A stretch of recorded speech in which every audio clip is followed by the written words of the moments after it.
welcome to another episode, the last summer episode of Morning Cup of Hockey, presented by Bet365.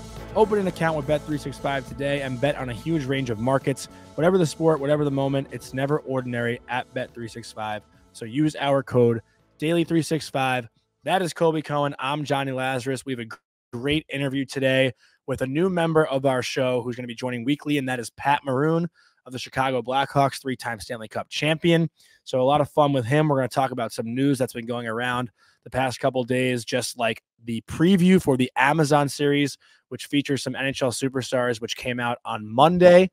We'll also talk about some contract situations. But before we do any of that, I'll ask Colby what's going on, and we'll see where you take it from here. Well, look, I'm happy that we're heading back into live shows. You get to talk to me every day. It's a lot more fun. I'm unhappy that I'm back to a place where I'm going to have to talk to you 4 days a week for an hour plus. Fair enough. But it'll be nice to have a whole season. Last season, we only did half a season. It'll be awesome to have Pat Maroon with us this year. To those of you who guessed that was the guy, good for you. For those of you who didn't, oh well. But it is nice that you know, we're going to get back into the regular swing of things. So I will say this time of year, though, Jonny, this lead in to the regular season, not my favorite time of the year. And the reason for that being people like you and your overreactions to every rep of a skating drill, every 2-on-1 drill. Shit. People overreact to a goalie warm-up drill in training camp. And again, you are very much one of those people. So 1,000%. We have a number of topics today to talk about before we get to the Pat Maroon interview. And they're all preseason overreactions. I have a social media thought. Okay. I have a thought about social media. And I know you want to talk about Chicklets Cup a little bit because you just partook in the Chicklets Cup. You won the Chicklets Cup, I believe the A division, right? The best division. Roller A, back-to-back years. So congratulations to you. Thank you. Glad you finally get to win something. I do want to shout those guys out, though, because they did put on a great event. The Chicklets Cup, this is my second one. It was in Buffalo last year. It was in London, Ontario this past weekend. Huge credit to the Chicklets crew and Barstool Sports. They put on an amazing event. It took up 3 or 4 blocks in the city of London. People came in, hung out, set up tents in the park. Just a really, really fun weekend. We went to a London Knights game on Friday night. Never been to an OHL game before, so that was pretty cool. What'd you think of that? Dude, there was 5 fights. It felt like old school hockey, which was nuts, in an OHL preseason game. I was really impressed. Obviously, an incredible rink too. Budweiser Gardens, I believe it's called. In London, a beautiful, beautiful junior hockey rink. Sat 10,000 people. Would be a top 10 college hockey rink in my opinion. But yeah, awesome time, great atmosphere for a preseason game. But Grinnell was actually on our team. We bidded for him, or bidded. I don't know if that's a word. We bid for him, and he played with us all weekend. So it was cool to hang out with G and some other NHL creators like Austin Alexander. Big shout out to my buddy Lucas Georges, who works with CCM, and put it all together. We were a sponsored team, so we had CCM gear from head to toe, including sticks, which was awesome.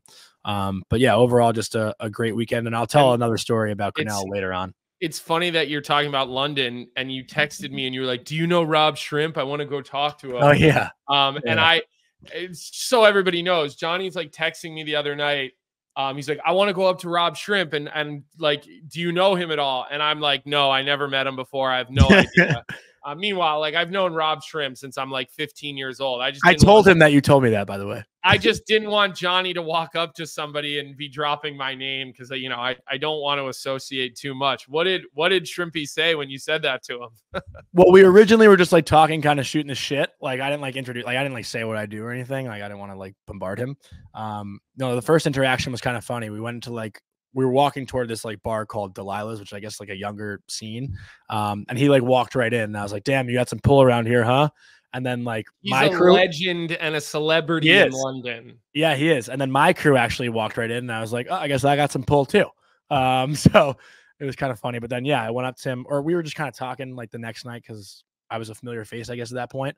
And I said, "Oh, by the way, do you know Colby Cohen?" He just started laughing, and I was like, he told me he didn't really know you. I guess. So I put it together that you guys did know each other and that you were fucking with me. So thanks for that. But yeah, super nice guy. Down to come on, exchange numbers. He was the one who gave me like a tryout in Syracuse when I played my first year of junior hockey. I went on the ice with him in the summer, and then he went back to the coach and was like, yeah, this guy can play. I mean, I was only 15, so I was an underage player on the junior team there. He had already been drafted. I think did the Islanders draft him or Edmonton? I forget who drafted him in the first round, but it's kind of it's kind of funny because I think Rob Shrimp was before his time. Like he was the OG at everything that we see now. Yeah, but they called him that, like the OG TikToker. He's a brilliant offensive mind. He really is, and he sees the game like a savant. It's like when you watch Bill Belichick break down film and talk about things on Pat McAfee show, or like Rob Shrimp has that kind of brain when he's watching like offensive hockey. So we'll get him on. We'll talk to him. It'll be great. Glad you guys had fun at the Chicklets Cup. I mean, look, I think those guys speak for themselves, what they've built, what they've done, how many doors they've opened for other people. Good for Witt, good for G, Colby, Merles, Biz, all of them. I mean, Biz is the ultimate entertainer in the game of hockey right now on TNT and otherwise. So, I'm not surprised to hear that they put on a great event. It's sort of a kickoff to the NHL season, unofficial.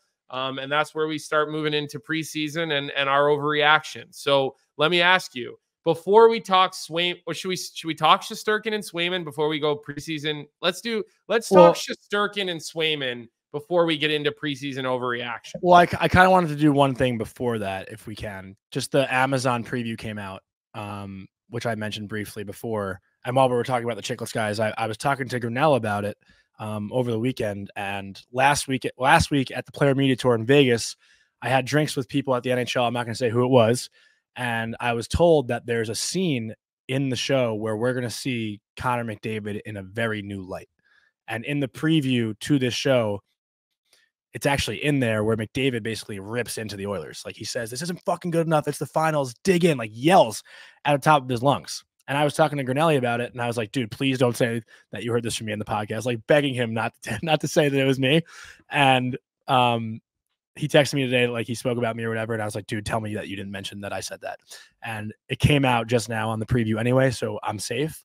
But I wanted to shout him out because I begged him not to say it, and it just came out, and they had already recorded their show for Tuesday. So I was in the clear on Chicklets, but now it's out and it's public. So that's something to watch for, which this preview, by the way, was unbelievable. Like Nylander, they get into that whole thing on the bench where he says to Marner, like, stop fucking crying.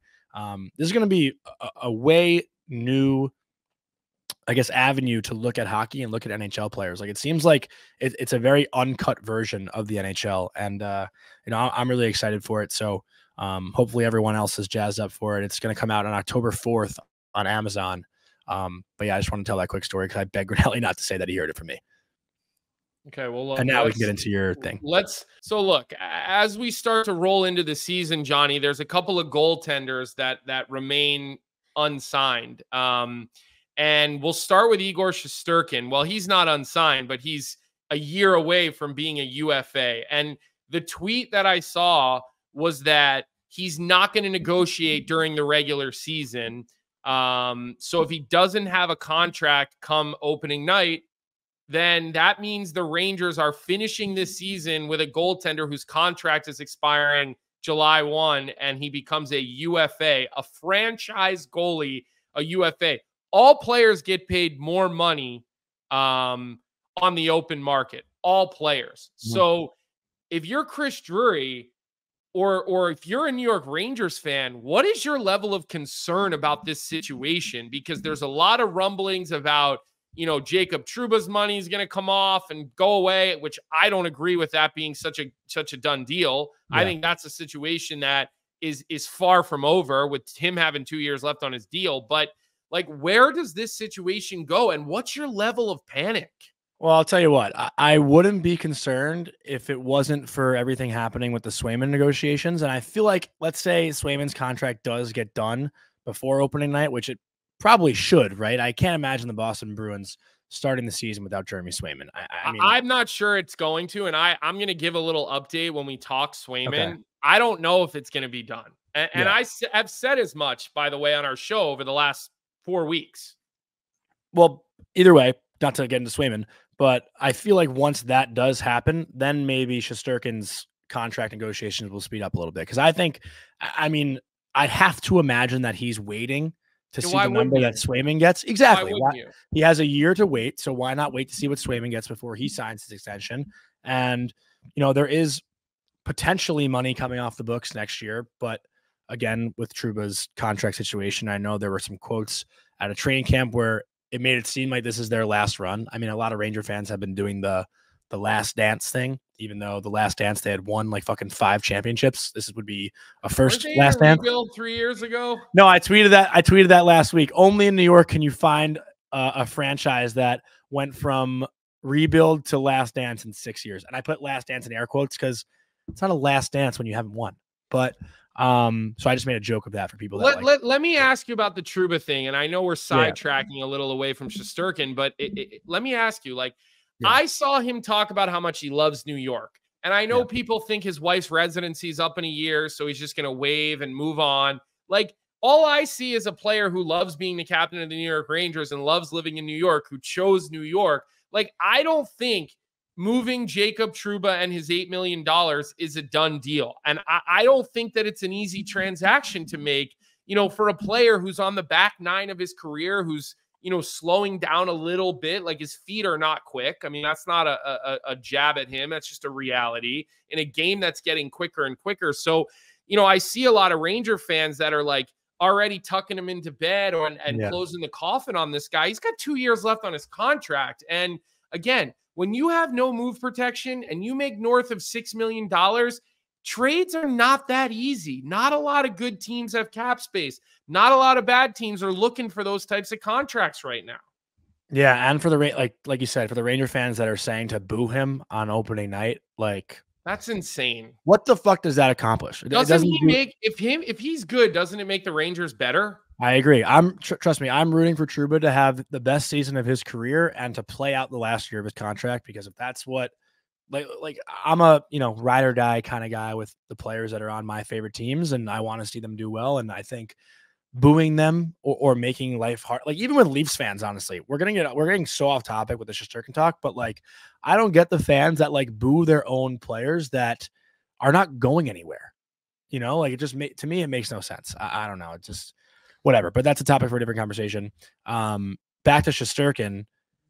Yeah, I'm a little nervous that he doesn't have a contract signed by the start of the year. And then, it's obviously going to be a huge talking point the entire season. All year. If the Rangers, let's say, I don't see it happening, but if they're not in a playoff spot at the deadline, what do you really do?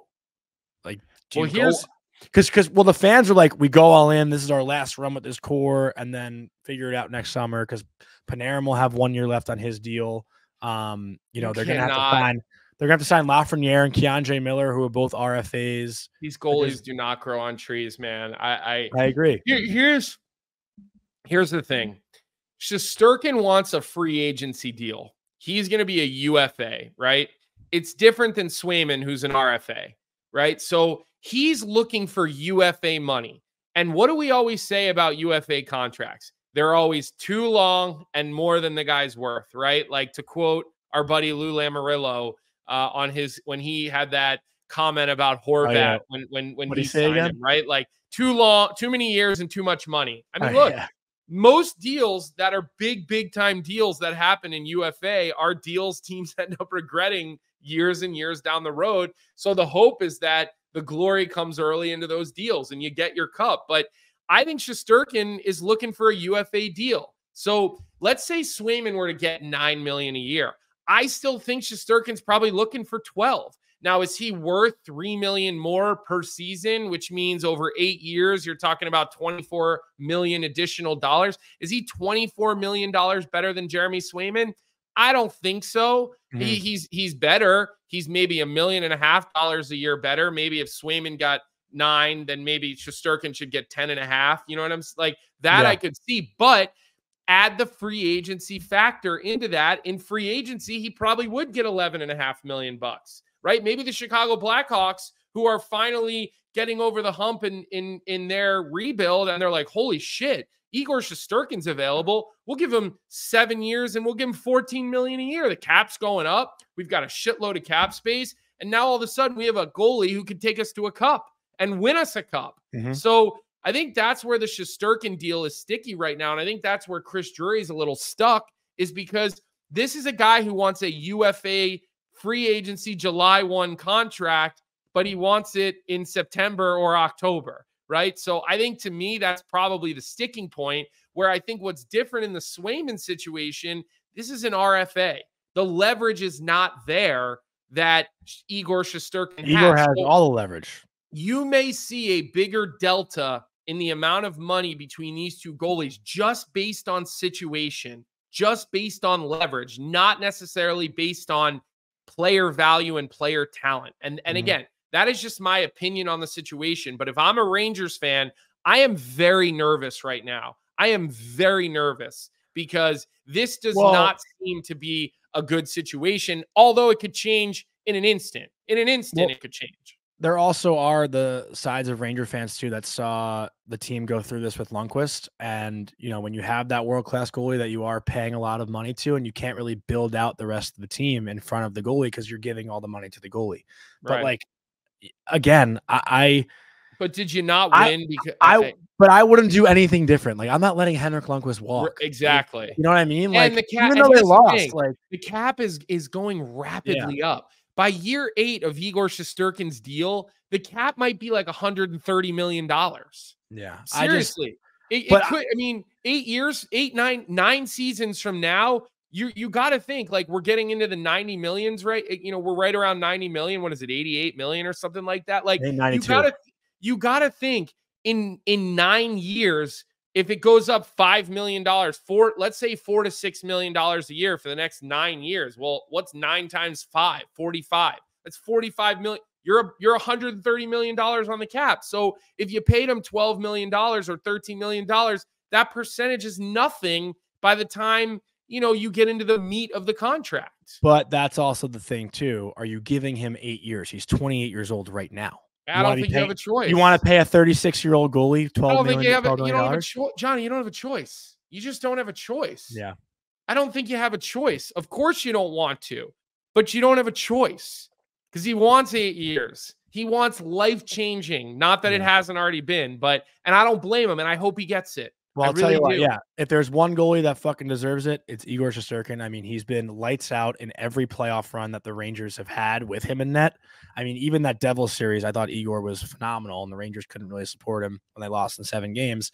Gets to the conference final this year, to the conference final 2 years ago or 3 years ago, whatever it might be. But again, like, these are the things that we talk about in April, May, and June. You want a goalie that you know can come up with the big saves. Like, that's what you want, and that's what you're paying for. Like, imagine, like, think about the fucking Leafs, dude. Like, if the Leafs had a goalie that they could rely on these past 5 years, it'd be a whole different story. I mean, you know, their money is going to different guys, but you know what I'm saying? Like, how many teams do you know and fan bases do you know that beg? Listen, I'm not one of these people that thinks you can skimp on a goalie and get away with it. It's just, you know, ask the Edmonton Oilers in Game 7 if they wouldn't have rather had a goalie who could make a couple of saves that he shouldn't have made, and that was the difference in Game 7 of the Stanley Cup Final. So I will said Marner and Tavares off the books. He's coming to Toronto. Yeah, I mean, I'm not even addressing that stupidity. But also, Colby, like, Bobrovsky now winning the Stanley Cup, the first goalie making over 10 million or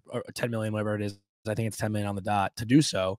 Like, that helps Igor's case too, right? Because everyone 100%. Said, like, no team's won a cup that's been paying a goalie that much money. Well, guess what? Now they have. The writing is on the wall for Igor to set a deal that goes into the books, into the history books. And again, let's talk Jeremy Swayman now. Let's pivot. One last comment.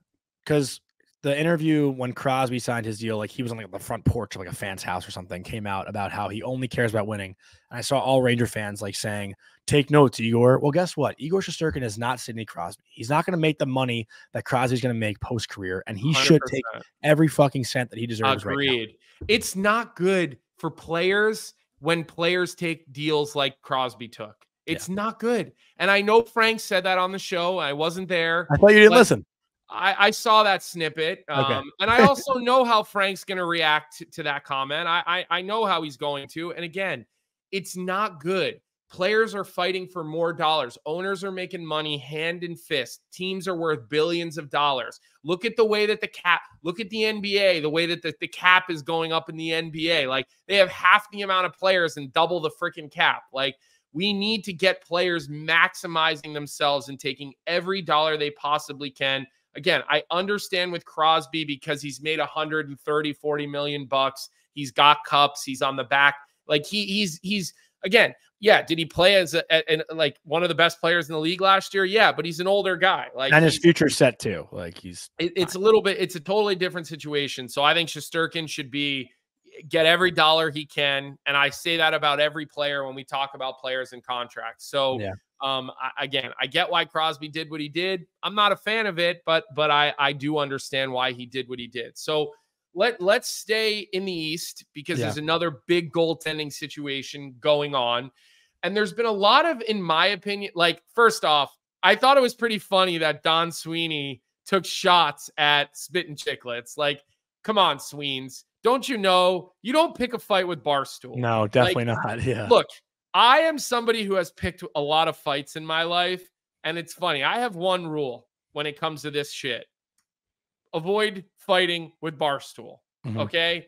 Top to bottom, don't fight with Barstool. Whether it's Portnoy, Witt, you name it.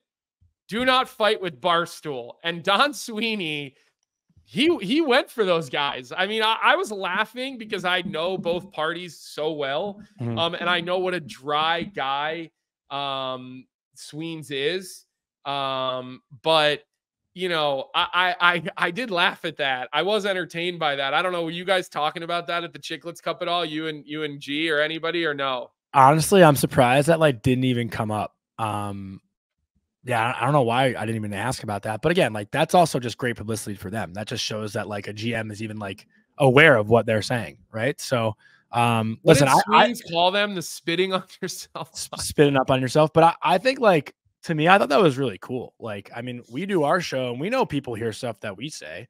Like, if you know, listen, I don't know anything about the Swayman negotiations, but like, well, here's what I can tell you about the negotiations. Okay. Okay. But if Sweeney felt it was wrong, like, good for him to say it. And I look, there's been a lot of misinformation. We corrected some misinformation. The contract's not done. People are going to say shit. Recently, there was that report that he was asking for like 10 million on that radio show in Boston.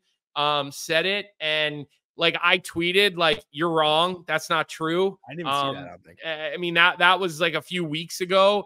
And then I know in the last like couple of days, actually somebody that I know a little bit, a girl by the name of Courtney Cox had said on her radio show, I think on WEI, that the contract with Swayman was close and it was going to be done in the coming days.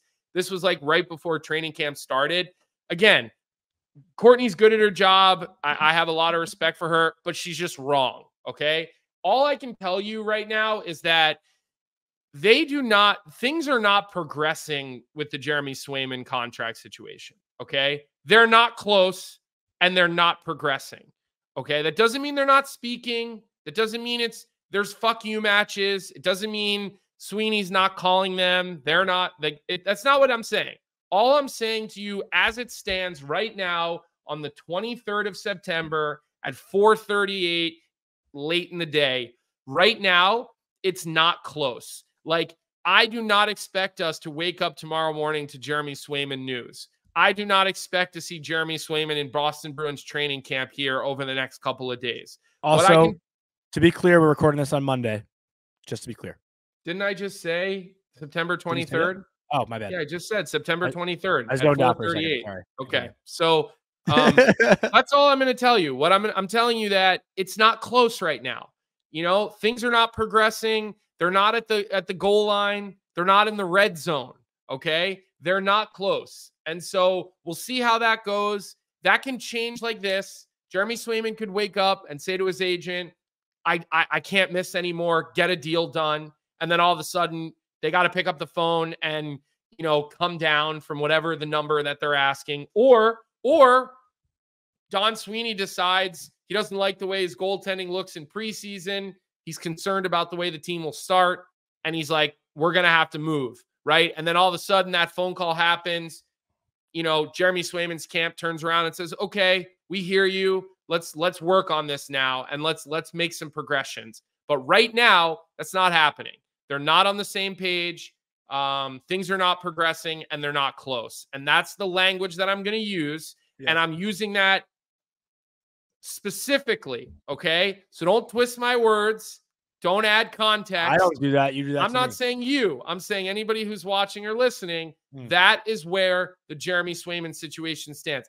I would not be shocked if he's not signed by opening night. I wouldn't be shocked. I also just want to give one more shout out that I forgot to do at the Chicklets Cup to Singsy. I met Singsy at the Chicklets Cup, hung out with him. Awesome guy. Just want to get that in there. Totally forgot. And I'm sorry, Singsy, if you're listening, because I meant to do that and I forgot. But the Swayman thing, Colby, question for you. At what point or I'm trying to figure out how to word this. Does it ruffle any feathers with the players the longer this goes on? No. Like Swayman walks in the locker room and it's fine, right? It's yes.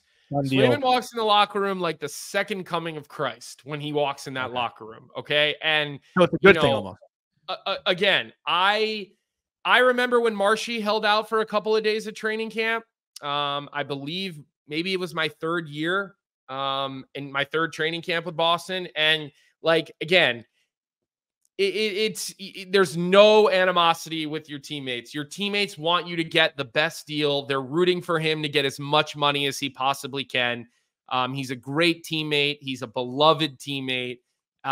So no, let's full stop. I believe the way the kids are saying it these days, or full send, whatever the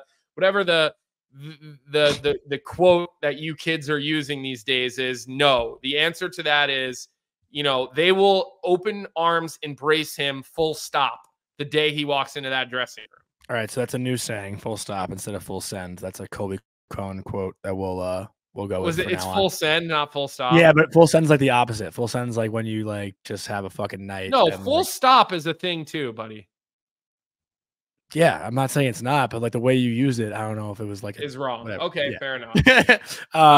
But yeah, let's move on from Swayman. I don't have any more thoughts on it unless you had one more thing that you wanted to get out there. Yeah, look, I think the rest of the things we wanted to talk about are mostly social media overreactions. The Lane Hudson, seems like you have something personal going on that you want to get. The Lane Hudson play was amazing. That 160-foot sauce pass was like, sick. Holy shit. It sounds like he's having an amazing training camp. It sounds like he's playing really well. Here's all I want to say. And look, Celebrini last night starred in his, debut goal, one-timer, sick assist. Mm-hmm. All I want to say is every week or probably every 3 to 4 days of training camp, it goes up a notch. Okay, first week of training camp here, then some junior kids go back, it gets to here. Then you play your first preseason game, second preseason game. It's mostly fringe players. Then you get to the 3-4 game and it bumps up and you see 6 or 7 regulars and 3 or 4 defenseman regulars and so on and so forth. Like every 4 to 5 days, training camp goes up a step and a notch. So I don't generally like to overreact to what happens in the early part of training camp because, again, these are kids. They hit a wall. It's just a very different feeling from the beginning of training camp to the end. I know well because I've made it to the end of training camp in every training camp I was in before my ass got sent back to the minors. And so like, I just know how it goes. Like, I know how much harder it gets, like I said, every few days of training camp. So I don't overreact, even though I know social media does, but those two kids are BU guys. They got me excited. And so we had to give them a little bit of love and a little bit of shout out. So, well, I mean, also these are two franchises right now that are looking for anything to be excited about. So you can't blame those two, right? Like the Canadians have had a hard time the past couple of years, and the Sharks, we all know what they went through last year. So I don't blame those two fan bases for overreacting or getting excited. But like, for other fan bases, like, I mean, who else is there that you can really talk about? Maybe Islander fans. Like I was guilty of it too, talking about Maxim Tisplikov. Like he had a nice assist last night to Julian Gauthier. Like I thought that was pretty nice, but no one really knows anything about him. I saw your tweet about that. But no one knows anything about this kid. So I thought that was a great play. Yeah. Well, and then Max Pacioretty scores a couple of goals. Yeah. So Vic's texting us that he's going to score 30 goals for Toronto this year. Hey, listen, I hope he does. You know, I think Max is a good player when he's healthy. But I'm not, 40 goals. Sorry, Vic. But I'm not going to overreact to a guy who's been in the league and had as much success as him beating up on mostly AHL players early in preseason. So I'm just not going to go there. The other thing I saw on social media today that I really truly loved, it sort of warmed my heart, was seeing Guy Gaudreau on the ice at Flyers training camp. John Tortorella actually personally reached out to him, invited him to camp, had him on the ice today. And you got to think like maybe that makes him feel a little bit closer to his boys. You know, we all know what they're going through, right? Well, we don't know, but we know the story. And so it's a really classy move by the Flyers and John Tortorella. Like, again, just being out on the ice and being, you know, Guy is a big hockey guy in our area. He taught a lot of these kids how to play. A lot of the local kids that have grown up to be D1, college, pros, you know, the Robinson brothers, Charlie Vasaturo, he played at Union. There's a number of guys, right? They were all very close with the Gaudreau boys, and they all had good careers, and Guy was their coach. So it was probably really hard for Guy, but also probably a place where he just feels a little bit more at home and a little bit more connected to his boys. Takes your mind off of things too, you know. So I thought that was just a really high-end move by the Philadelphia Flyers. John Tortorella, Danny Briere, Keith Jones. I'm not surprised. Honestly, these guys, they really seem to get it with that kind of stuff. They really do. Dan Hilferty, the guy who runs the team now, is kind of the pseudo owner for Comcast. It was great to see that. I saw that, and like immediately, like I texted Danny and just was like, you know, sent him 10 clapping emojis. Like, this is just amazing. Like, I love that you guys are doing this. Like, you guys truly care. Like, this isn't a publicity stunt. Like, you guys are doing good for somebody who's going through a hard time. And I really appreciated that. Yeah. And it sounds like he'll be going on the ice throughout the season too, from what I read.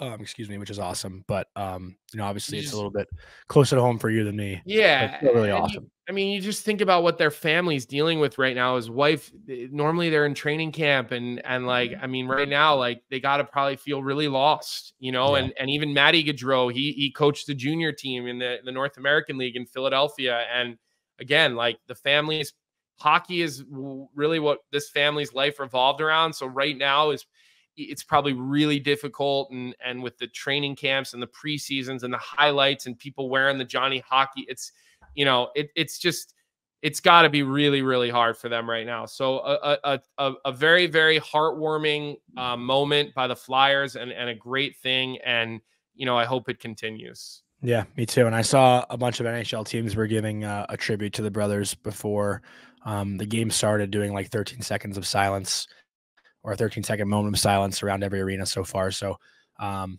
actually going to MSG for the preseason game on Tuesday night, so I imagine they'll do something for them as well. And then obviously as the season progresses, I'm sure there'll be a lot more. I know that Columbus players wearing patches and whatnot. There was a whole statement that came out last week about the ways they're going to pay tribute to the Gaudreau brothers, so I'm sure we'll see more of that. Did you see the GoFundMe? It like raised almost $1 million for Matty Gaudreau's wife and awesome.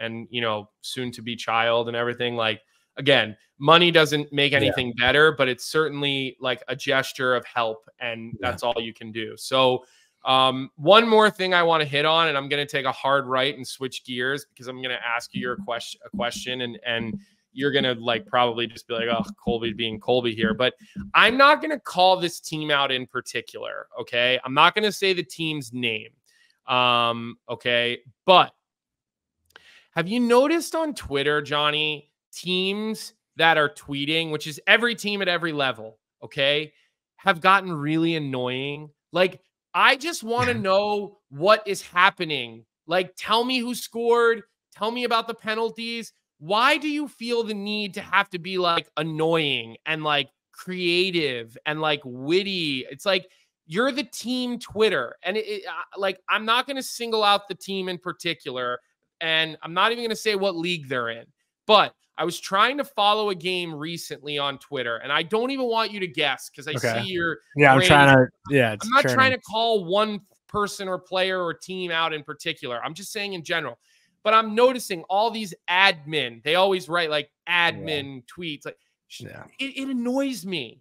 Am I just being a grumpy prick? Yeah, you just hate fun, dude. but just hear me out on it though. Yeah. I want to know what's happening in the game. I'm looking for like what's going on. Like why is that? Can I ask you a question? Go ahead. Was this team that you're talking about getting fucking killed in the game that they were playing? No, it was a close game. Oh, really? It went to overtime.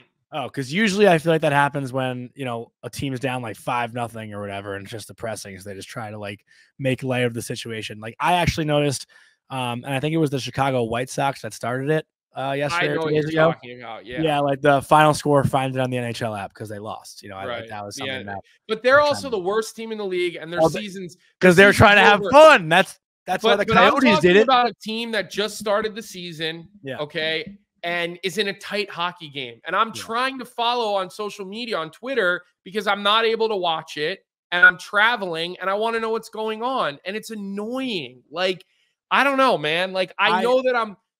So, no, I personally love social media. I like it. I'm not embarrassed by saying it. I go on social media to have fun, to laugh, to have a good time. I'm not there to argue with people or to get my point across. And I like it when teams have fun. I think it's, you know, all good fun. And listen, I like coming from a Rangers perspective, the Rangers social team doesn't really do that kind of stuff. And the fans like ask for more of it. The fans. Well, how about do it on the off days? Do it before the game. Do it after the game. Okay, so I'm gonna have to figure out what team this is off air after, just so I can go look at it, because I still don't really know which team you're talking about, or if it was so excessive. But like, I think it's funny when teams are getting killed and like just put out stupid tweets to like avoid getting shit on. Right. I think that's again, funny. And that I'm okay with. But like in a tight hockey game, just fucking tell us what's going on your Twitter and be funny and creative after. I don't hate fun. I'm all good. I get why social media is what it is, Johnny, but like just don't do it during the game when I'm trying to follow your Twitter feed. That's all I'm saying.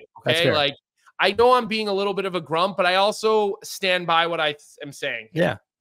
And you are a grump, so it's fine. But also, like, to that point, too, one of the funnier social media bits with that, Big Cat from Barstool, who's, like, one of my favorite people to follow and favorite people in media, he always, like, when teams do get killed and that team account doesn't post the final score, he always, like, tweets at them, like, hey, what was the final, by the way? Because, like, every team, like, always, like, puts up the final score, like, 8-0 them or 8-1 them, and he just, like, goes at the admin for not doing it, and it's pretty funny because, like, obviously those teams will get shit on.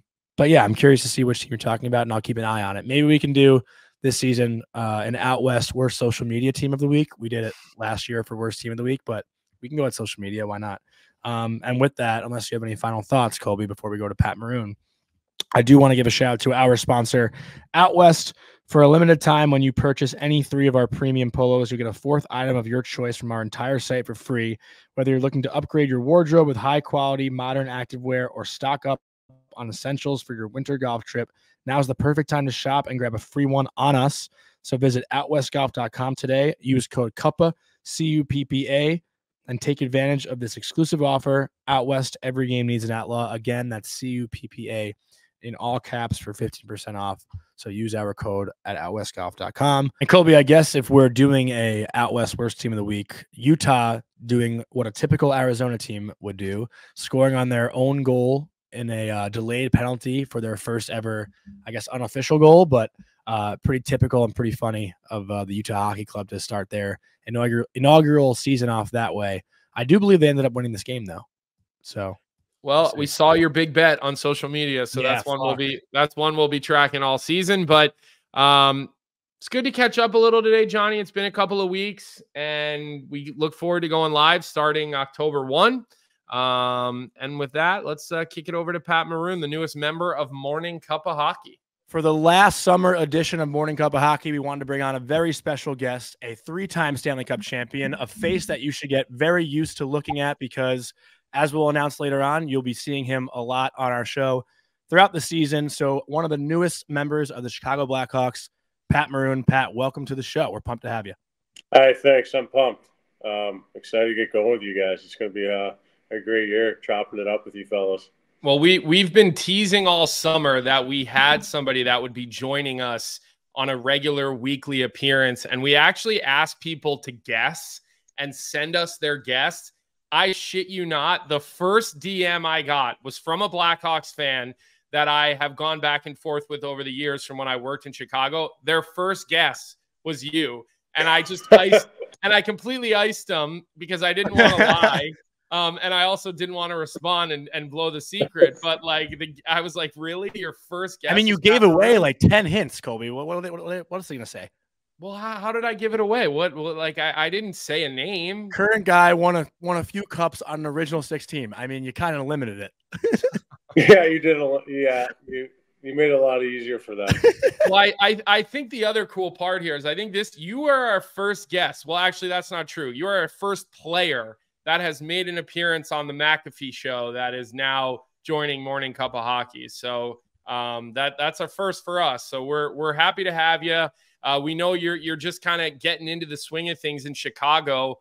A place that I know really well, was there the last couple of years. It would have been more fun had I still been there. Then we really could have, kicked this off the right way. We could have done this live and in person. But what have your first impressions been like of your time in Chicago? And what's that first couple of weeks kind of resettling in with your family been like?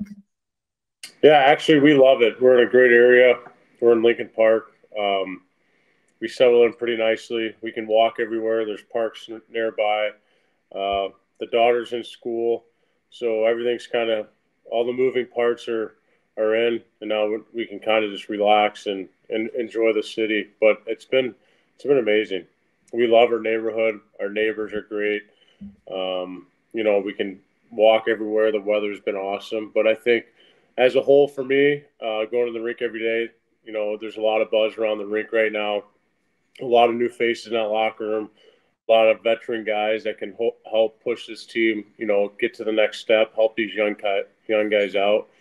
I think most importantly, it's a great facility, and like you said earlier, it's unreal team. They take really good care of the players from top to bottom. Like I said before, the facility is unbelievable. Coaching staff seems really great. They're going to push hard this year.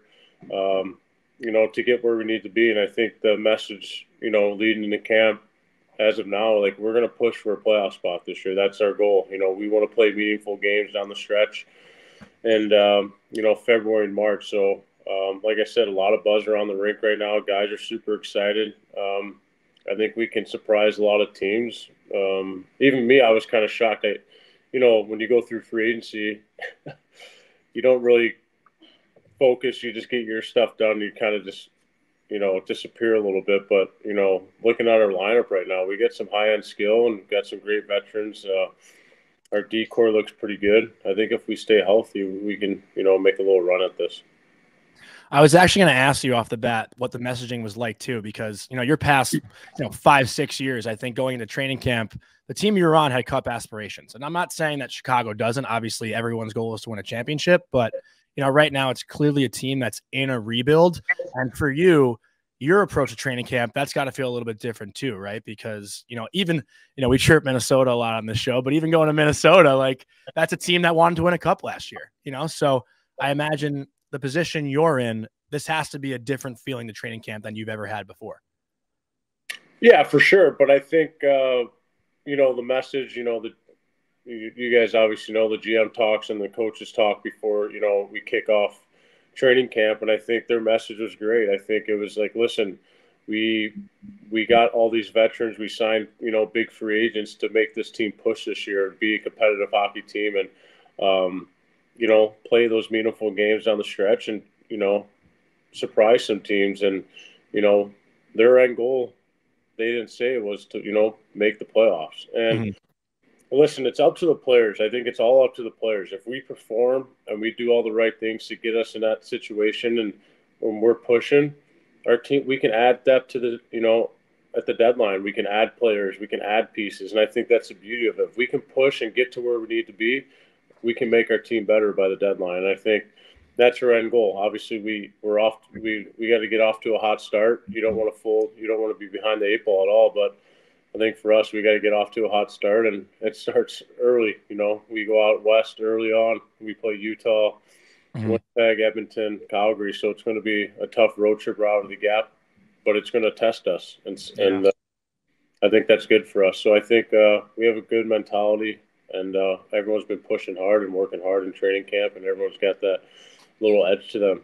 Yeah. Well, look, some of the things that you hit on, Pat, I mean, just to kind of back you up, like the practice facilities that the Wirtz family built, Rocky Wirtz, obviously, no longer with us, but his vision for that place was just so incredible. And, just they took me through it when I first got there and were showing me all the handcrafted woodwork, and like they're so proud of the details. And then I quickly realized just like they spare no expense on that hockey team as far as travel accommodations, hotel accommodations, like sending the players to play golf for 3 days while we're out playing, in San Jose, but also paying for all of it. Like they do run a first-class hockey ops organization in Chicago. Kyle Davidson's a friend of mine. And so I'm rooting for him. Like I really want to see him. And I have a lot of belief in his vision, and I give him credit that he's put a plan in place and he's stuck to it. And he promised, okay, in year 3,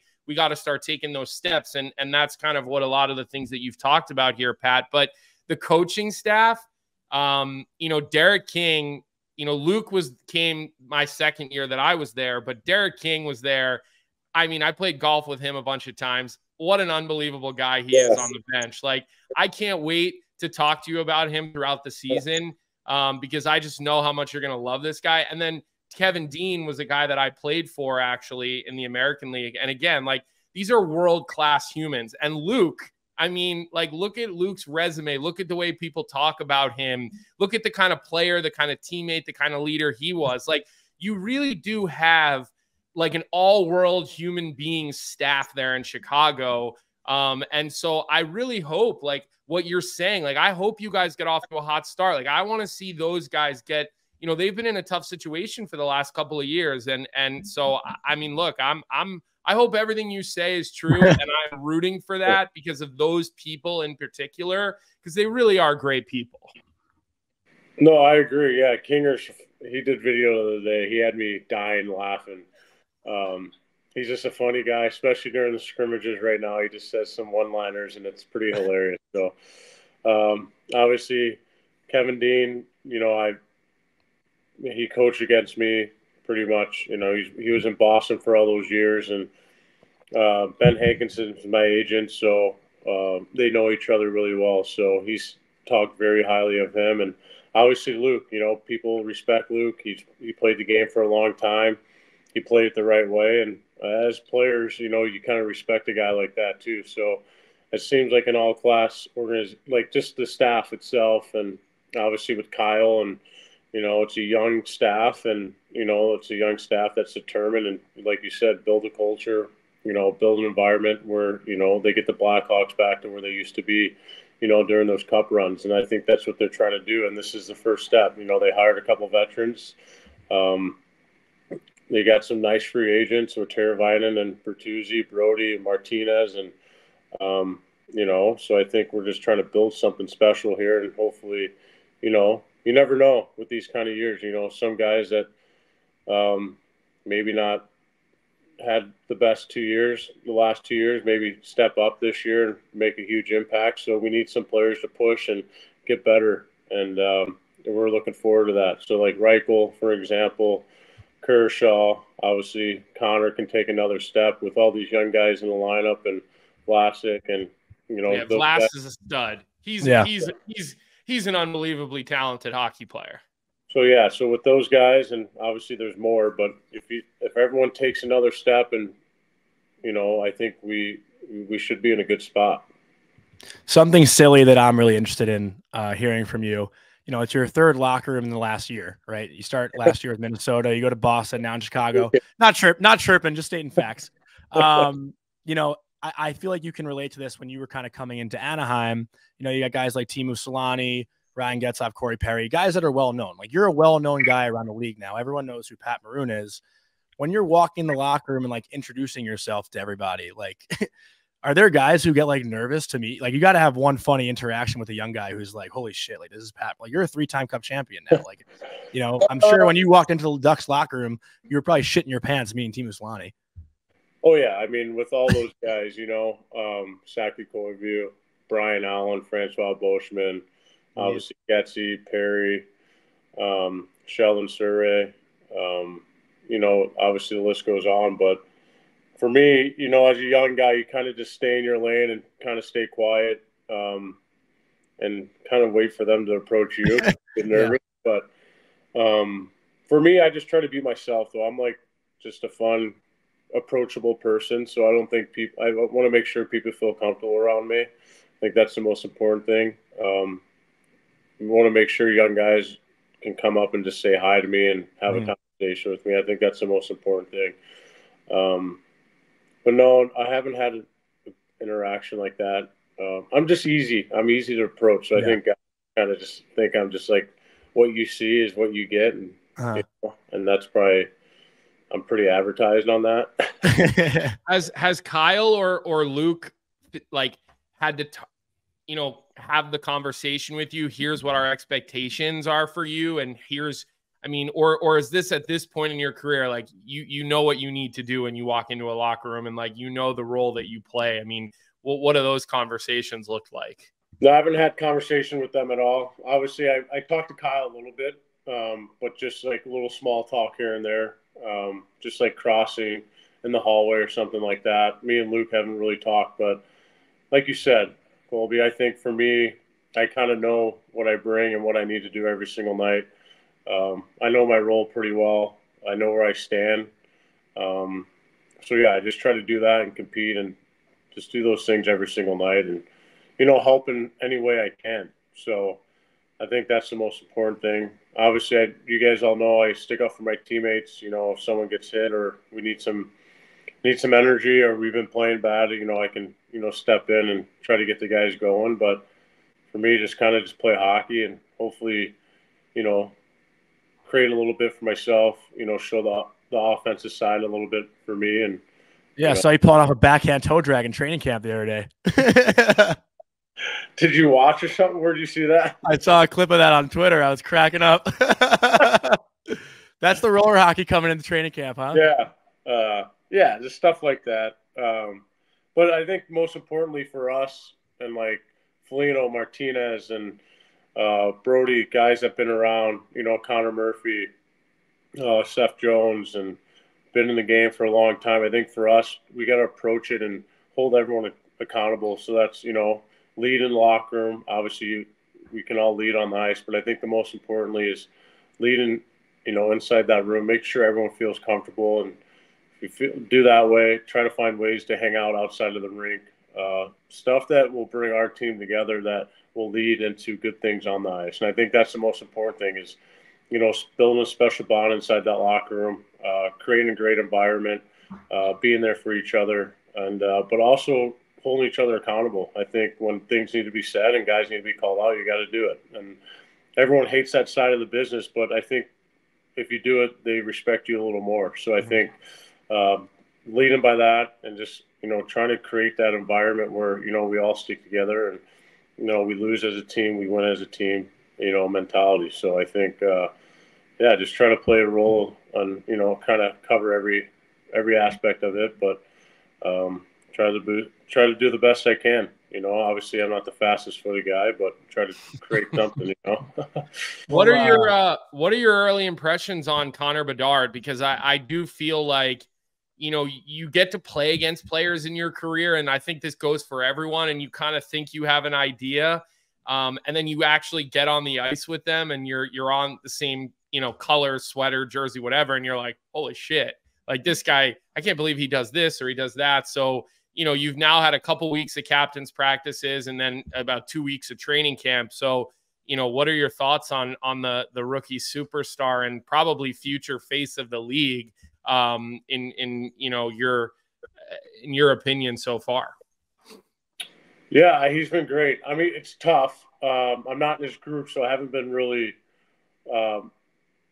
watching him that closely. But against obviously scrimmages and the way he can see the ice, the way he approaches it, The way he can shoot the puck, he's very explosive. The way he can, get the puck in the neutral zone, kind of weave his way in and out of traffic. But you can tell, he's all the upside. You can tell how smart of a hockey player he really is.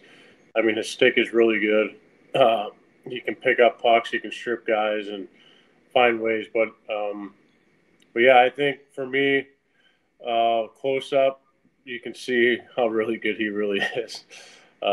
He's going to be a special player for a long time in this league. And his edge work and the little things that he does that a lot of people can't do is pretty impressive.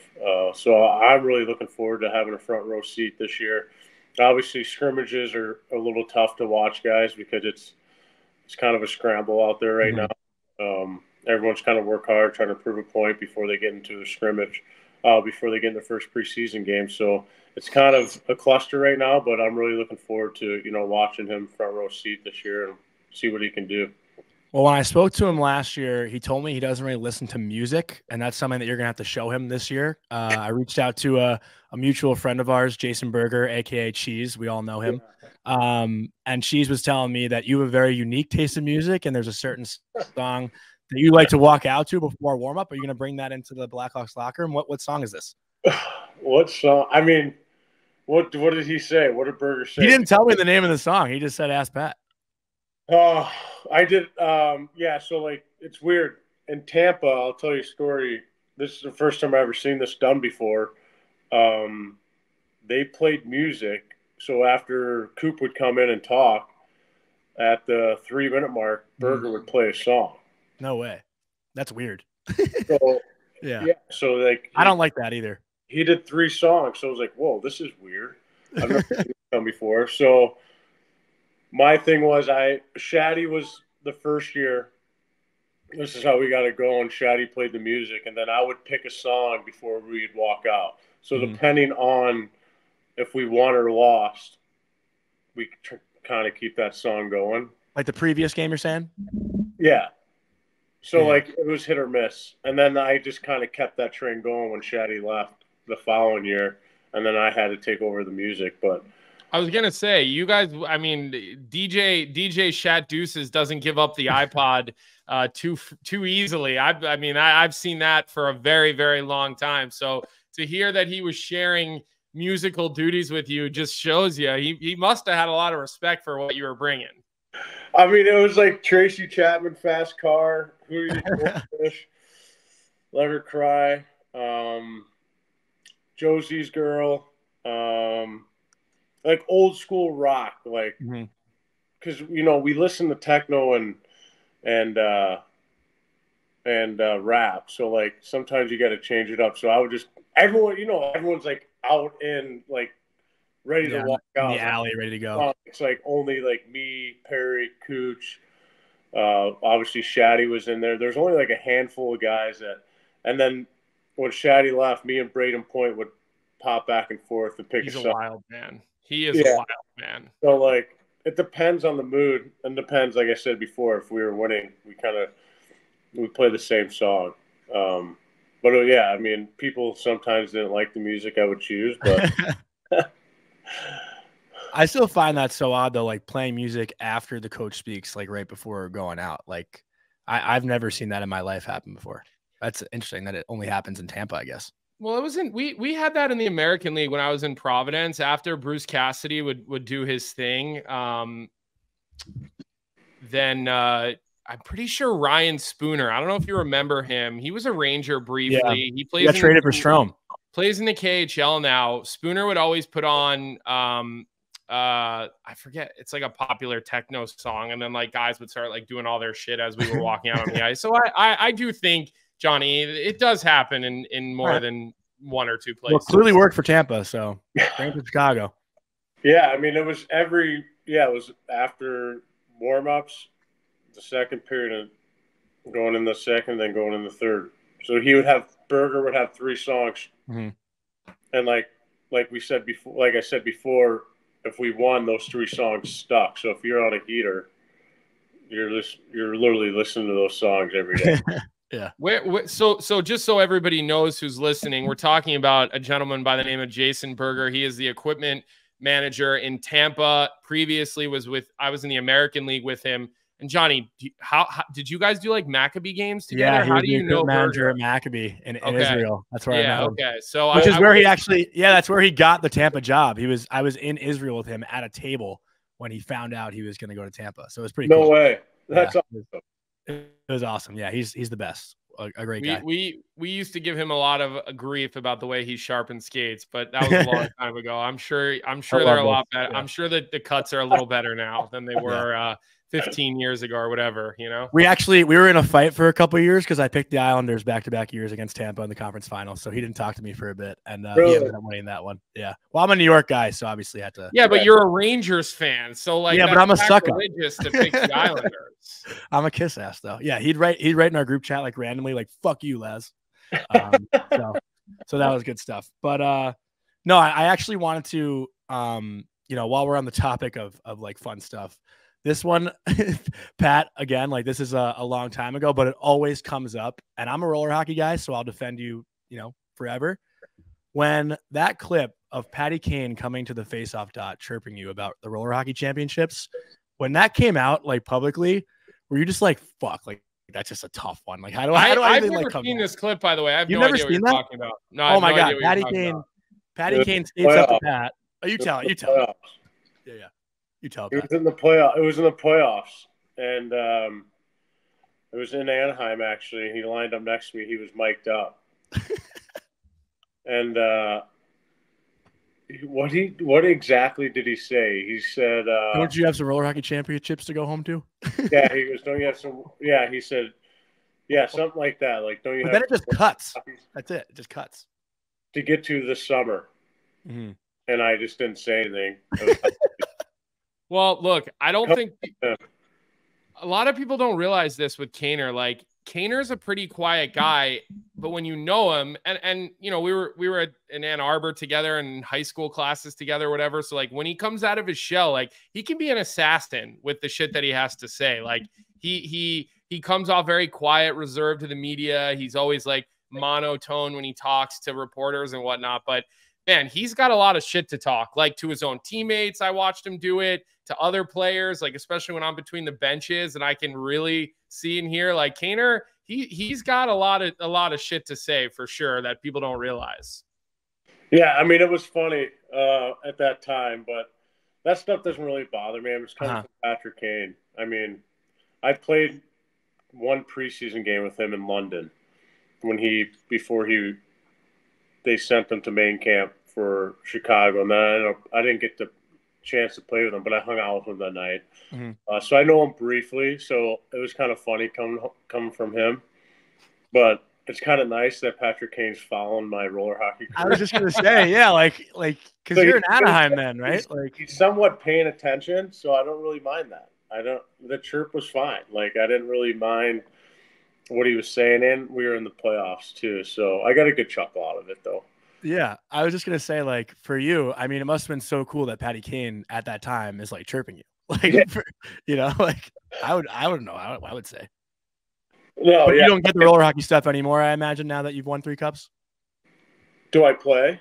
No, you don't get the chirps for roller hockey anymore, I imagine. No, I don't. No, I mean, I think it's good for you. I think I love it. I mean, you get to go over the boards and have fun and kind of just get away from the game a little bit.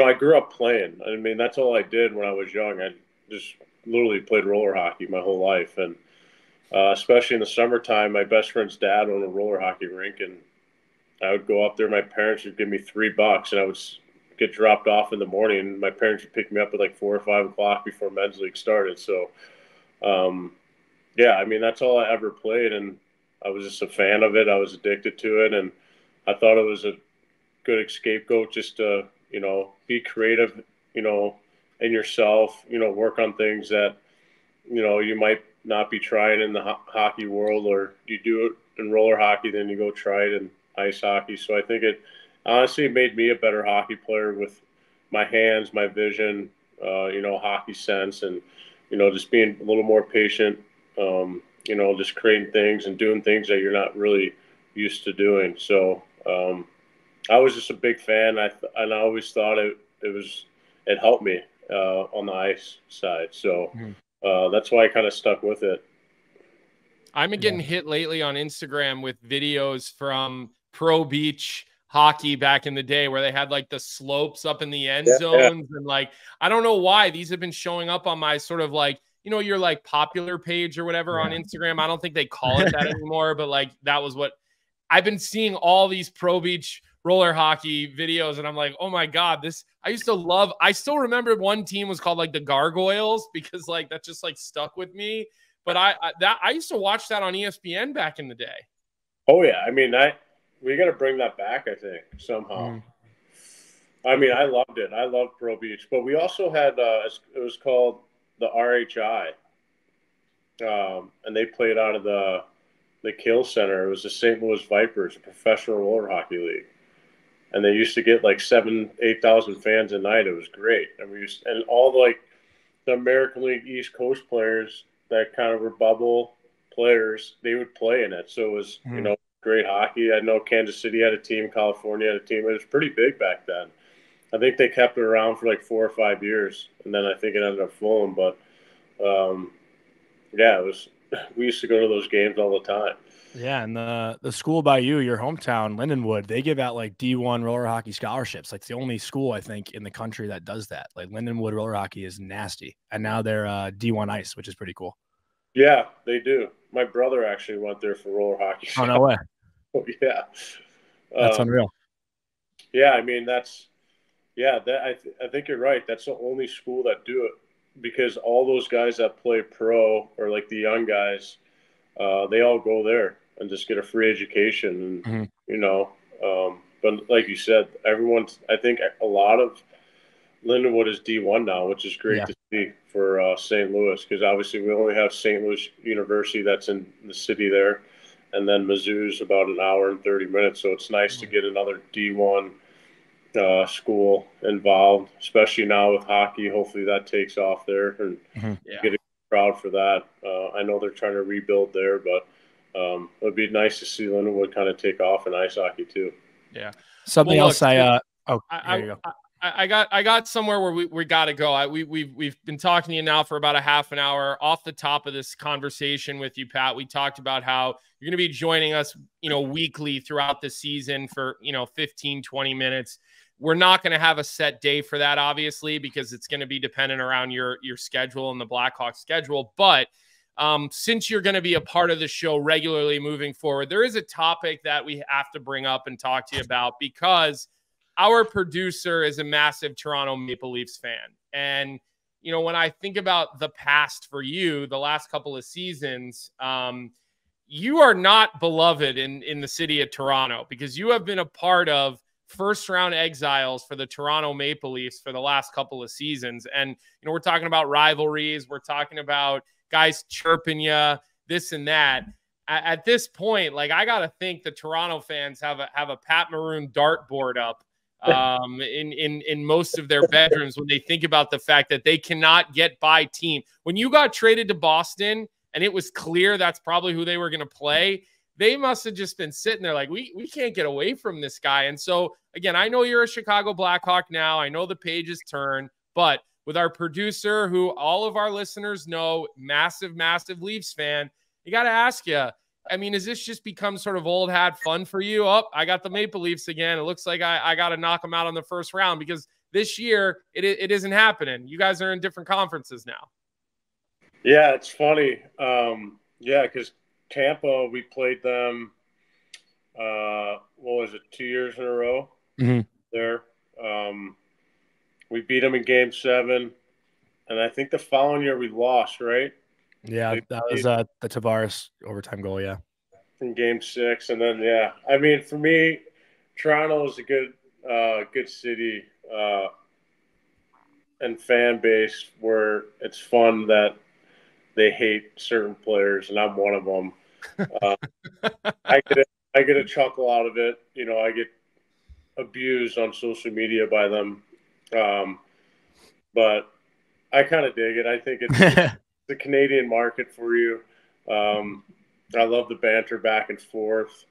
But I don't think I'm the most hated because I feel like they hate Corey Perry just as bad.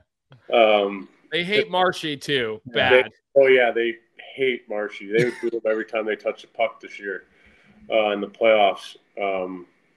But yeah, I love it. I think for me, obviously there's a lot of pressure in Toronto on those players, a lot of pressure. You can feel it. And you know what's funny? Like, you can see it in the fans too. Like when we were playing Game 7 in Toronto and we went up 2-1 on the Nick Paul goal, the whole building just went silent. And like, you can just tell everyone just went right into nervous mode. Like, here we go again. Like, and it was just quiet the entire time. And I remember that. I'm like, why is it so quiet? Like, shouldn't they be cheering this team on and like come back and tie this game? Like, it was completely silent. It was like the moment of like, fuck, here we go again. Like, we're exiting the first round. As the players, but the fans are so diehard and like they put a lot of pressure on the players, but they also put pressures on themselves to like they sit there and watch, and they just feel like it's like a moment where like they're like, fuck. And we didn't get the opportunity because we played in Boston in Game 7 this year on the Pasternak the game winner, but just playing with Boston this year and then playing in Toronto was a different atmosphere than Tampa because they truly hate the Boston Bruins, the Leafs fans. Obviously, they have a lot of history there, and I think one of the big things is I don't think they beat them, right? They haven't beat them in the last playoff series. They haven't beat them. I think there's like a crazy stat that the Leafs haven't beat Boston in a long time. I don't know. That's the stat. The Leafs haven't beat Boston in a long time. It's like Game 7s, too. Yeah. Yeah, there's a lot. Yeah, I think you can tell the Leafs fans hate the Bruins. Mm-hmm. I love the individuals, just the Bruins themselves. Well, I wanted to ask you too, like being a New York guy, I mean, you go through the Islanders twice, then you go through the Rangers to get back to the Cup final. But I actually don't want to focus on the Ranger one. This is more about the Islander one. The second year where you guys go to Game 7, that Game 6, the last game ever in Nassau Coliseum, what was that series like for you guys, like with the Coliseum? And, a lot of people now say that they miss it just because there was no real atmosphere like that. So when you guys are going back home to Tampa after what felt like a miraculous win for the Islanders, they come back from down 2-0. Were you guys like nervous for that one, even though you obviously had Vasilevsky, who was unbelievable in Game 7? Like, I feel like Tampa had all the confidence in the world, but after that win, it really felt like it was the Islanders that was their time to do it. No, I think we were all pissed off because obviously we blew a 2-0 lead. Mm-hmm. And then they scored 10 seconds into overtime, something crazy like that. Yeah, that was and for us, we just kind of talked it out and we're like, listen, it's an opportunity to go home. That's why it's a 7-game series. Like, we're gonna go home.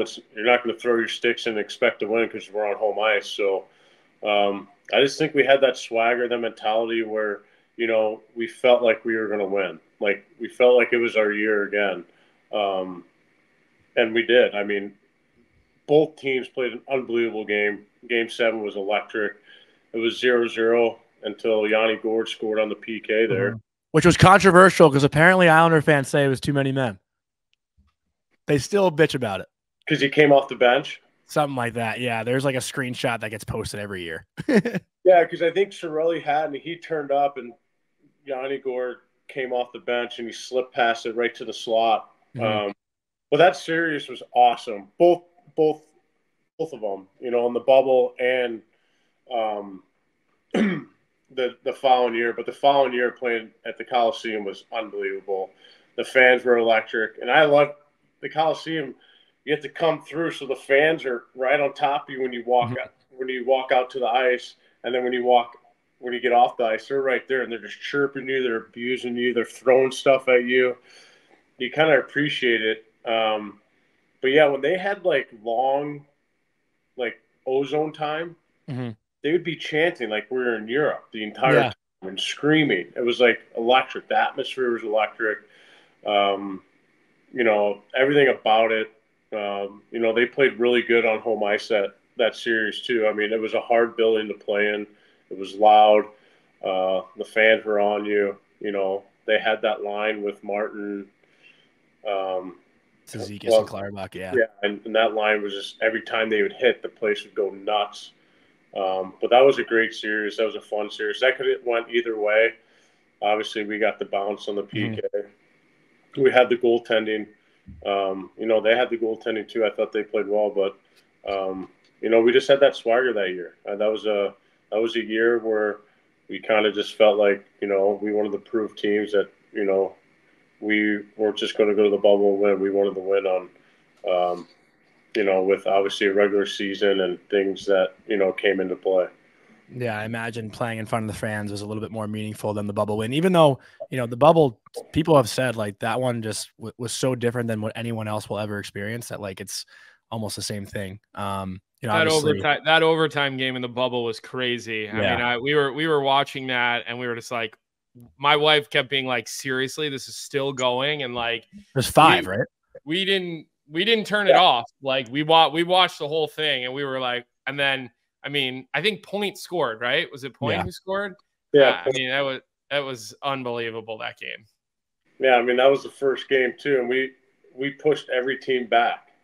No one had a game that day because we all went to, because Boston was supposed to play right after us, and they were all getting ready, and then they told them to get undressed because, you know, it's too late to play. So I thank God he scored because that was a long game. I mean, guys were dying. Guys were getting IVs in between periods. Guys were like laying on the training table, just gassed. But you know, Pointer broke through, and that's the thing though. Like that was like, you can tell like for us, and I wasn't there the year before, but it's like, fuck, we're playing Columbus again. Like, why can't we beat these guys? And like we go to 5 overtimes in game 1. We're like, Jesus, like, why do these guys always hang around? Like you can tell, like, you know, that was a big series for the boys too. You know, just to break through and get through Columbus of what happened the previous year. So, Pat, before we let you go, I got to ask you one more question. It's a new segment that we're doing called the Fountain Tire Fun One. I like to ask a lot of stupid questions here and there, and I always try to mix in a fun one. Charlie McAvoy almost kicked Johnny off. This wasn't a fun one. That wasn't a fun one. That was stupid. I'm not kidding, Patty. He literally, Charlie was about to just make Johnny get off the show. It was the first question, and it was such a bad question. We're boys, Charlie too. was just like, are you kidding me with that? Like, and you know, Charlie, like, he's such a respectful guy. Like, he's not going to do that kind of thing, but he was like, no, we're not even going there. No. I've known Charlie for a long time, so he wasn't afraid to give me shit. But this one's much different. I'm actually putting Pat on the spot, and it's actually kind of about Colby in a way, because we've talked about this guy in our show randomly like 4 or 5 times now, and Colby isn't a fan. I'm talking about freezer tarps. Pat actually has a company with freezer tarps. Colby, I don't even know if you knew that, but I want to hear Pat's best freezer tarps impression. Oh, you want to hear my impression? I want to hear an impression if you can do one. I don't think I can. It's a hot seat. Wait, Pat, I just also would like to say the fact that John, like, first off, I have no idea what a freezer tart is. And second of all, saying that I'm not a fan, I'm not in the whole influencer world like Johnny is. Like, I don't follow the hockey influencers, but when he talks and Johnny has sent me clips, I think he's incredibly annoying. So just want to put the record. I just want to set the record straight on what is said about freezer tart. What's he say? Zen, like the Fortnite gliders and the upper decky Zen pillows. What is it? I don't know what language he's speaking. But you guys have a company together, don't you? We did. We got rid of it. Yeah, he's an hilarious human being. His stuff on Instagram is good stuff. I think it's like you can understand it. Star videos, and then he chirps them, and I think some of them I'm crying. I'm like laughing so hard. Like, listen, I get it where you can be like, all right, this is annoying, but yeah, how he started is kind of remarkable. Like how he got freezer tarps. I bet you didn't see this coming, by the way. how you got freezer tarps was, I guess they were at house parties and like in college, and it was so hot in there, they would take their shirts off and they would put them in the freezer, and that's how he got the name Freezer Tarp. So he kind of took that and ran with it. But yeah, he does some ridiculous stuff. He's a funny human being. Me and Alex Killorn did that golf video with him. I never laughed that hard. He's just a funny kid. And like, he can turn it off pretty good though. Like he can, like when nothing's on camera, like he's just a normal human dude, like talks. And I'm like, I can't even take you serious because like, I need you to talk to me in your stupid voice because. So, Pat, this whole thing started because we interviewed Rucker McGroarty right after USA won the World Juniors last year. And I asked Rucker, like, who the coolest person that reached out to him on DM was. And he said Freezer Tarps. And Colby was like, who the fuck is that? This is so funny. So that was his introduction to Freezer Tarps. You got to have him. We'll have him on the show. We should. I said I would have him on. Like I've said before, let's have him on. And I'll tell him, like, I can't understand what you're saying. What language are you speaking? Like, I have no idea what language you're speaking. So he got like, he started doing like the hockey thing. Yeah. Like the chipper, and like hockey players go to Chipotle and all that stuff. And a couple of his buddies played in like in the North American Hockey League. So he just started doing like the hockey slang on TikTok because he went to UT for golf. Oh, really? Wait, UT is in like Texas? No, University of Tampa. Oh, that's how we connected. So yeah, that's how he made it. Now he's doing, obviously, he's big time now. I feel like he's all over the world with everyone. But yeah, he started chirping all of his hockey buddies, which is hilarious. His hockey voice is great too. So are you into the whole influencer creator stuff in the hockey world, or just him really? No, I mean, whatever pops up on my social media, I mean, I'll click on it and see what it's about. I mean, you can find anything now these days on social media. It's nuts. Yeah. That's awesome. But I don't really follow much of the influencer side on like social media. I know I do. I follow that Always Hockey guy. Yep. And who's the guy from Toronto that's hilarious that like puts the bucket on and shoulder pads? Coach Chippy, probably. Yeah, Chippy. He's hilarious. Yeah, he's unreal. Yeah, he's a buddy of mine. I want to get him on the show too. Johnny secretly aspires to be all of these guys, Pat. I think they're funny. I'm all. I have to draw a line in the sand somewhere when it comes to Johnny and what we allow and what we don't allow. But hey, look, thanks for your time today, man. We really appreciate it. Good luck in preseason. We'll be looking forward. You know, our show launches live again. We are looking forward to being live again. Our chat is going to blow up. They're going to be so excited when you come on, and we'll take lots of questions from our chat and you know, people with thoughts about, you know, you and whatever else we're talking about. So you'll hear Patty on our show once a week starting in October. And yeah, we'll talk to you soon, man. We're really looking forward to it. We are a huge addition to the show, and we'll stay in touch for sure. Yeah, I'm looking forward to it. We'll have some good laughs. Also, every week I'll be kissing your ass for a couch to sleep on for the Winter Classic that whole week. So keep that in mind. We have a couple bedrooms. You can just sleep in the basement. I'll take your word for it. Thanks, Pat. We'll keep the back door open so we don't hear you come in. Take care of those old bones in training camp. All right, buddy? I'll try. I just try to stay with you right now. Keep the backhand toe drags. Keep the backhand toe drags in the roller hockey rink. Oh yeah, I'll do that. You might see a couple this year throughout the game. All right. Kinger will love it. He'll love it. Thanks, Pat. All right, see you, Pat. Big thanks again to a new member, we'll call him, of our show, Pat Maroon, for coming on and shooting the shit with us for a bit. And that interview was brought to you by Fountain Tire. Your family's safety is important, and Fountain Tire specializes in tire and auto service. You don't have to settle for a good deal or good customer service because they do both. They'll treat your vehicle like it's their vehicle, and if you need new tires or maybe your engine has a little rattle, stop in a Fountain Tire and they'll sort you out. They have a great deal going on right now, so save up to 25% off of select tires, including Goodyear, until October 10th. Plus, save another $50 more on any service of over $150 with some restrictions that do apply. Stop into Fountain Tire or make an appointment. Check out fountaintire.com. what an awesome guy. 45 minutes with us. You'll be seeing him a lot throughout the year. But Colby, what did you make of that? And what do you expect going forward now? That's our last summer episode. So we're going live next week. This is the real deal now. Yeah, look, I think having Pat on the show will be great. You know, I don't want people to expect an interview with him every week. It's just going to be more about what's going on around the NHL and getting his thoughts, feelings, and opinions about maybe, you know, too many like bad reviews or bad hits or like whatever else is going on around the league, big signings, big deals. So just getting his perspective will be awesome. You know, I think he's going to have a big time media career when he's done playing.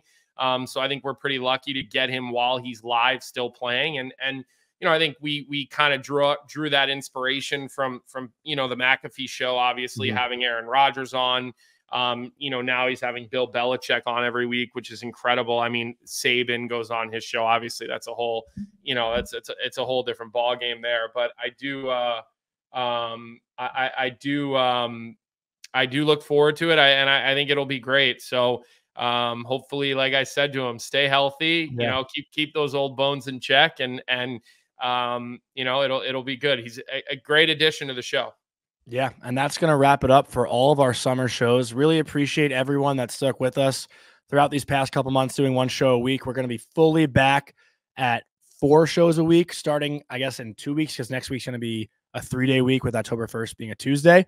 So we'll be live, you know, starting next Tuesday, 9 a.m. to about 10:15 every morning, Monday through Thursday. We're going to be doing live hockey talk. We'll do our division previews most of next week, maybe into that the following week as well. But we miss the chat. We miss all you guys chiming in and chirping us, you know, mostly me. But yeah, really excited to get back on live. And thank you guys for all the support throughout the summer. Any final thoughts, Colby, before we wrap it up? No, looking forward to getting back to live for sure. These summer episodes have been so much different. You know what I mean? Yeah. So looking forward to having stuff to talk about. Looking forward to hockey season being back. Looking forward to a little seasonal change, and we'll go from there. All righty. See you guys next week. What's up, hockey fans? If you enjoyed that video, then you need to be hitting the subscribe button right here at Daily Faceoff. Exclusive interviews and analysis from our hockey insider Frank Saravalli, fantasy updates from Brock Sagan, and a daily live show at noon Eastern, Monday through Friday. You don't want to miss any of the fantastic content, so hit that subscribe button.